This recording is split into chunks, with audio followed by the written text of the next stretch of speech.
रासायनिक अभिक्रियाओं में नए पदार्थों का निर्माण करने के लिए परमाणुओं के बीच बंधों का विखंडन और निर्माण शामिल है। अभिकारक एक दूसरे से विभिन्न प्रकार से क्रिया करते हैं और इसलिए रासायनिक अभिक्रियाओं को विभिन्न प्रकारों में वर्गीकृत किया जा सकता है। आइए रासायनिक अभिक्रियाओं के विभिन्न प्रकार देखें। रासायनिक अभिक्रिया एक ऐसी प्रक्रिया है जो रासायनिक पदार्थों के एक समूह को दूसरे में परिवर्तित कर देती है। रासायनिक अभिक्रियाओं का वर्गीकरण निम्न है: संयोजन अभिक्रियाएं, वियोजन अभिक्रियाएं, एकल प्रतिस्थापन अभिक्रियाएं और द्वि प्रतिस्थापन अभिक्रियाएं। इस वीडियो में हम कुछ रासायनिक अभिक्रियाओं का अध्ययन करेंगे और उन्हें संयोजन, वियोजन और एकल प्रतिस्थापन अभिक्रियाओं के रूप में वर्गीकृत करेंगे। पहली अभिक्रिया आयन और कॉपर सल्फेट के विलयन की है। प्रयोग की व्यवस्था में एक परख नली है जिसमें जलीय CuSO4 विलयन और लोहे की कीलें हैं। कॉपर सल्फेट का जलीय विलयन जलयोजित कॉपर आयनों की उपस्थिति के कारण नीले रंग का दिखता है। अब विलयन में एक लोहे की कील डाली जाती है। आणविक स्तर पर क्या होता है? Cu2 आयन लोहे के परमाणुओं से बनी लोहे की कील की ओर गति करते हैं और ये Fe परमाणु 2 इलेक्ट्रॉन त्यागते हैं जो Cu2 आयन द्वारा ग्रहण किए जाते हैं। इस प्रकार निर्मित कॉपर परमाणु लोहे की कील पर निक्षेपित हो जाते हैं।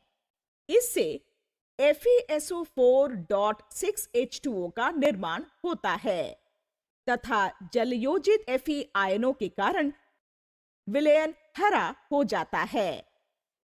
अतः हमने सीखा है कि ये अभिक्रिया एकल प्रतिस्थापन अभिक्रिया है जिसमें आयन विलयन से कॉपर को प्रतिस्थापित कर देता है।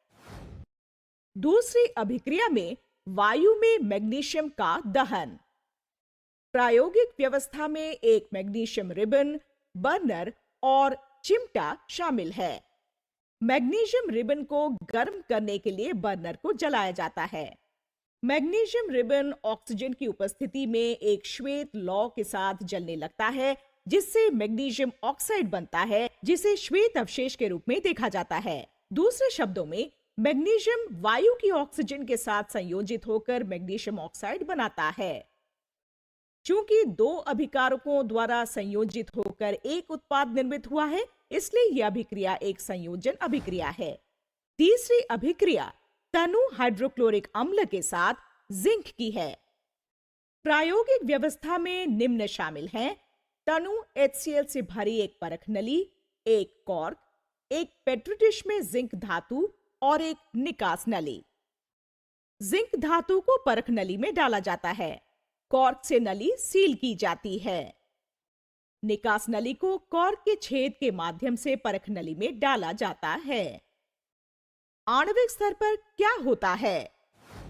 जिंक धातु और तनु HCl अभिक्रिया करते हैं जिससे जिंक परमाणु अपने 2 इलेक्ट्रॉन त्याग देता है जो हाइड्रोजन परमाणु द्वारा ग्रहण किए जाते हैं। 2 हाइड्रोजन परमाणु एक दूसरे के निकट आकर H2 अणु बनाते हैं। साथ ही Zn+2 आयन ऋणावेशित क्लोरीन परमाणुओं की ओर आकर्षित हो जाता है और जलीय ZnCl2 बनाता है। हाइड्रोजन गैस को रंगहीन गैस की तेज बुदबुदाहट के रूप में देखा जाता है। जिंक ने अम्ल से हाइड्रोजन को प्रतिस्थापित किया है, तो ये एकल प्रतिस्थापन अभिक्रिया का एक उदाहरण है। चौथी अभिक्रिया में लेड नाइट्रेट को गर्म करना शामिल है। इसके लिए लेड नाइट्रेट चूर्ण युक्त एक परख नली और बर्नर लें। चूर्ण को गर्म करें। एक रासायनिक अभिक्रिया होती है जिसमें Pb2 अपने 2 इलेक्ट्रॉन त्याग देता है जिन्हें ऑक्सीजन परमाणु द्वारा O2 बनाने के लिए ग्रहण किया जाता है और इस प्रक्रिया में NO2 मुक्त होती है और PbO बनता है।